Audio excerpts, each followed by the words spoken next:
Hi everyone, my name is Karen Ricker. I'm with the Experiential Learning and Career Development Center. I'm really excited to talk with you today about your resume and how to help it be the best that it can possibly be. So let's go ahead and get started with Resume 101.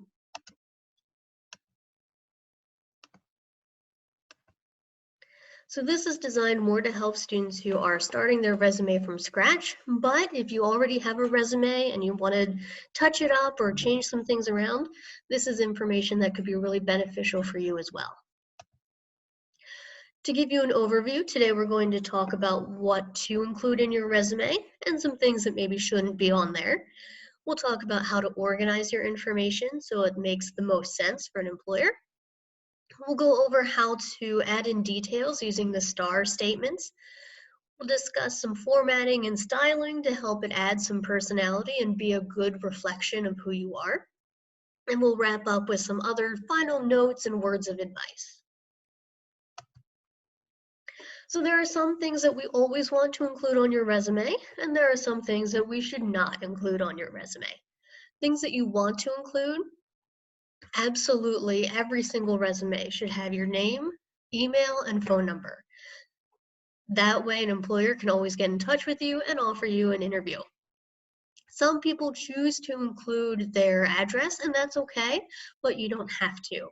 You may also want to consider adding your LinkedIn URL or a link to your ePortfolio if you choose. Since you're in college, it's really important that we highlight your education information. So if you're a freshman or sophomore, then we can certainly include high school, but if you're a junior or senior, you'll definitely want to emphasize more on Albright and take away references to high school. Use this opportunity to highlight your major, your graduation year, any relevant classes you've taken or academic projects. If you've studied abroad, that would go in your education section as well. Work experience is always a big part of your resume. Feel free to include things even if they aren't relevant to the position you're applying for. So for example, if you're a server or a camp counselor, even if you feel it's not relevant for the opportunity that you're applying for, it still shows a lot of skills that may be helpful for you in that position. Same with volunteer experience. A lot of us are charitable with our time, and it's a great way to show your involvement and other passions and interests that may really stand out to an employer.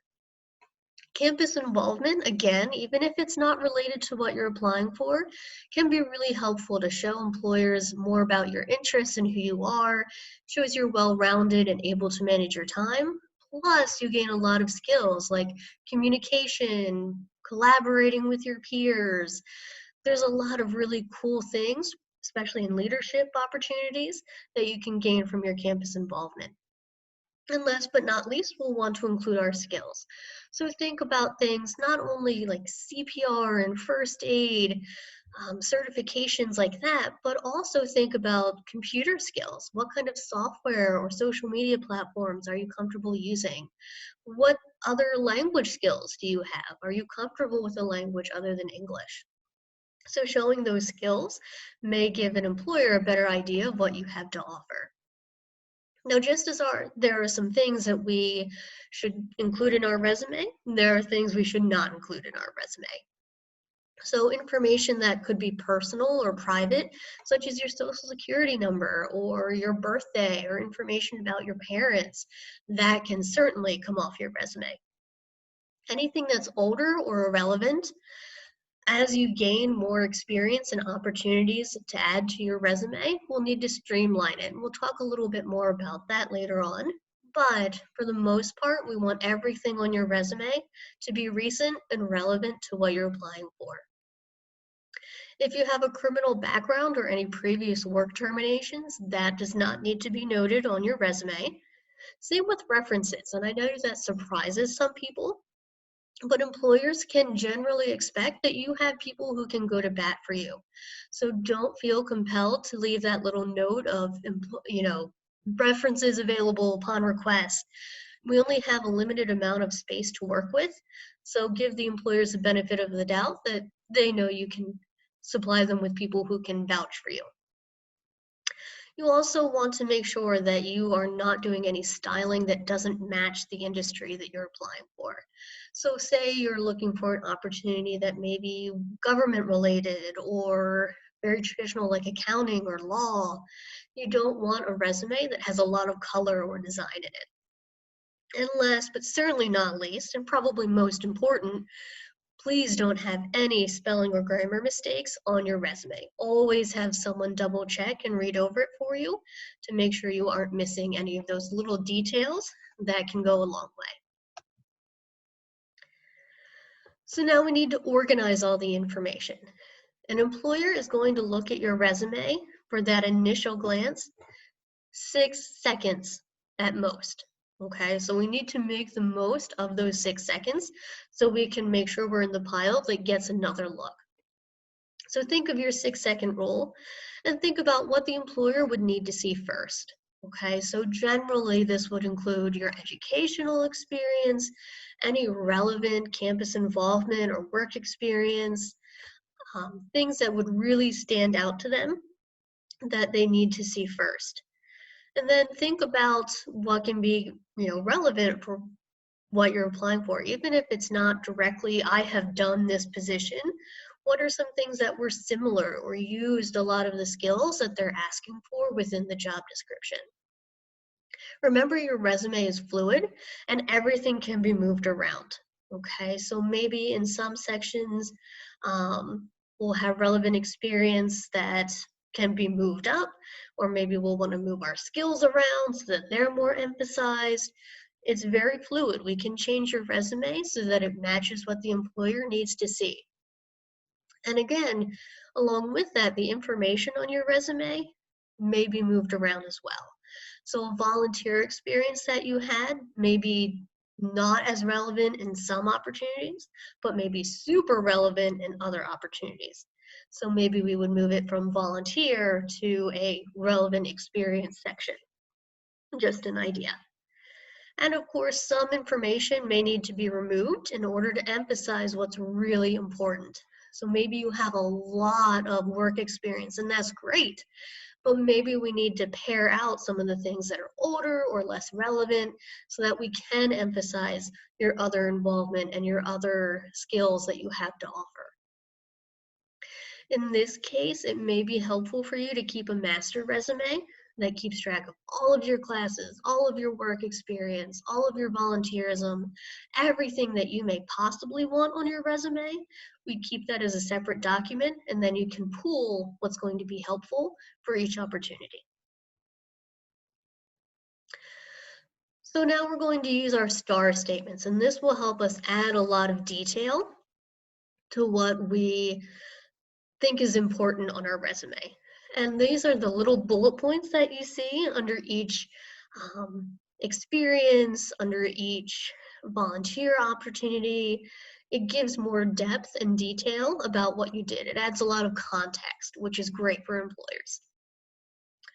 So when we're looking at STAR statements or those bullet points, we want to look at our situation or our task, the action we took, and if possible, what was the result. So I have some examples here. Maybe you are a server at a restaurant. Train new servers through side-by-side examples and answering questions, resulting in quicker readiness to meet customers. So our situation and our task was to train new servers. The action that we took in order to help those new servers was to give side-by-side examples and then answer questions for them. The result is that they were able to jump in and meet with customers sooner than maybe they could have been otherwise. Manage time effectively to attend all games, practices, study hours, and training sessions while exceeding academic requirements, achieving MAC honor roll status. This is always a really great thing to add, particularly for student athletes or other students in leadership roles on campus, because time management is such a huge skill. So our situation and task, we had to attend all of these games and things that we had to do. I mean, there's a lot that goes into being a student athlete. So our action, we managed our time effectively. As a result, we got honor roll status, which is pretty exciting. Next, we ensured safety of 10 campers daily by communicating expectations and activities and continuously monitoring interactions for positive experiences. In this case, we don't have a result, and that's okay. That's not always a necessity for every single bullet point, but it is nice to show when you're able. And finally, maybe you're involved in a club or something with Greek life. Plan and implement the annual fundraiser for Children's Miracle Network or other philanthropy of your choice by collaborating with other club members, raising over $1,500. This is really nice because it shows skill development in a couple different areas, not only event planning and fundraising, but also the ability to work with others. Another way to look at STAR is not just focus on situation, task, action, result, but maybe asking yourself the who, what, where, why, when, and how questions. I know STAR statements can be really frustrating and difficult, so reframing how we address them may be helpful for you. When you're looking at your situation or your task, ask yourself, what did you have to do? What skills did you use? What needed to be done? Your action, how did you do it? Was anyone else involved? When was it? Was it something you did weekly or monthly, every semester? And then your result. What are the other details that need to be shared? Again, I know this can be the really frustrating part of your resume because you want to make sure your wording is on point and really matches what an employer is looking for. Please don't hesitate to reach out to me or any of us at the ELCDC. We'll be happy to help you iron these out. So now we have our layout, we know what we want to include, we have our bullet points, but now we need to make it look really good, okay? We want it to stand out to employers and we want it to be a really solid visual representation of who you are. So you need to be mindful of the industry that you're applying for. I mentioned this briefly earlier, but if your industry is a little more on the conservative or traditional side, so particularly teaching or law or working with the government or accounting, anything that's very traditional, then you're going to want a very conservative looking resume. So black and white, not a lot of detail, no pictures, no designs, nothing like that. But if you're going for something a little more creative, like marketing or graphic design or fashion, then having some pops of color or design will help you really stand out and show your creative side. So that's something that we can work on depending on what you're applying for. Whatever styling you go with, make sure it's consistent throughout. So maybe we want to make all of our section headers centered. Okay, so we'd have objective centered, education centered, relevant experience, on-campus involvement, skills. If one is centered, they all should be centered. If you want all of them left aligned, that's fine. Just make sure they're all left aligned. Maybe you want to underline your position and each opportunity. So then we would underline every position, okay? And again, this is where having someone look over it for you can really help note, oh, this was a little inconsistent. We need to go back to that.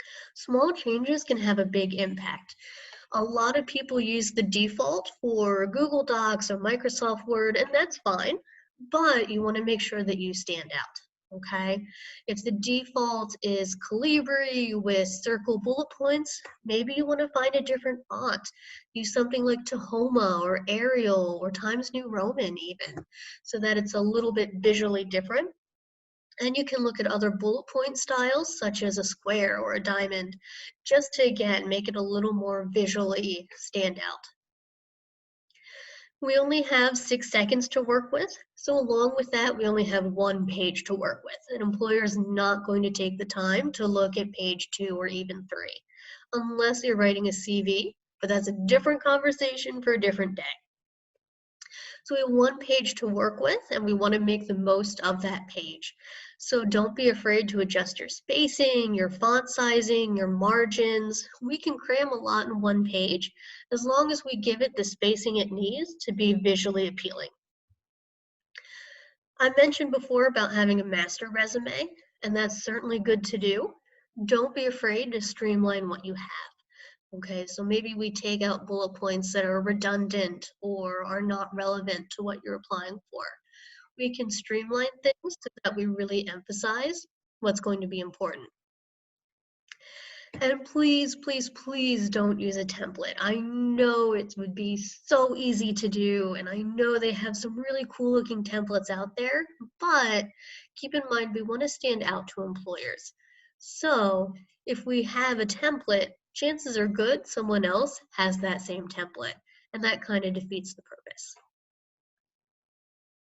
My final word of advice to you: don't compare your resume to anyone else, okay? Your resume won't look like my resume, and it won't look like your roommate's resume or your sibling's resume, and that's okay. Your resume is telling your story with your personality. That's what it should do. So don't feel that it has to compare to somebody else's. Always, always, always ask someone to proofread your resume to make sure your styling is consistent, to make sure all your verbs are in the correct tense, to make sure your bullet points make sense and that you're giving the detail that you need to share. Tailor your resume for each opportunity. Look at the job and internship posting to use different keywords that you may be really helpful to include. So for example, do they use work as a team or do they say collaborate? Matching those words will help you match things really nicely. You can also use keywords like maybe they ask for a specific software. Then we can throw that specific software, if you're comfortable with it, into your resume. I mentioned before about having a master resume, and again, it's a really good way to make sure you keep track of everything that you might possibly want to include. So that may be a good option for you if you know you have a lot of academic projects or campus involvement or volunteerism that you may eventually want to highlight. It's also really good if you're afraid that you'll forget something, okay? I know a lot happens during your 4 years in college, so it's always good to have a master resume that you can refer back to when the time comes.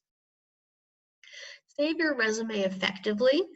Okay, so using your last name, underscore resume, underscore the name of the company that you're applying with, or your last name, resume for whatever the name of the position is. It makes it a lot easier, not only for you to go back to, but also for the employer to find when they're ready to interview you. You'll also want to save it according to whatever is going to be at the request of the employer. So maybe they want your resume in a PDF format, maybe you have to upload it as a Word doc. Use what they ask for in order to save the document. If they don't share specifically what they want, the best bet is to go with PDF because then you know the formatting and everything will be the same no matter what. And last but not least, keep your resume updated. I know it's so easy to get lost in the whirlwind of the semester that maybe you don't think to update it, but take some time every few weeks to make sure that you're adding your projects or the different things that you've done. That could be really helpful. Doing those little add-ins throughout your time can save you a lot of time and stress once you're a senior and getting ready to apply for a job, or even as you're getting ready to apply for an internship. So that's my advice for you today. If you have any questions, again, please don't hesitate to reach out to me. I'm at the ELCDC. I'm happy to meet with you, schedule an appointment through Handshake, or you can send your resume to me as an email, as a Word doc. I would be happy to share some feedback and ideas with you through email. Thank you so much for watching today, and I look forward to working with you soon. Take care.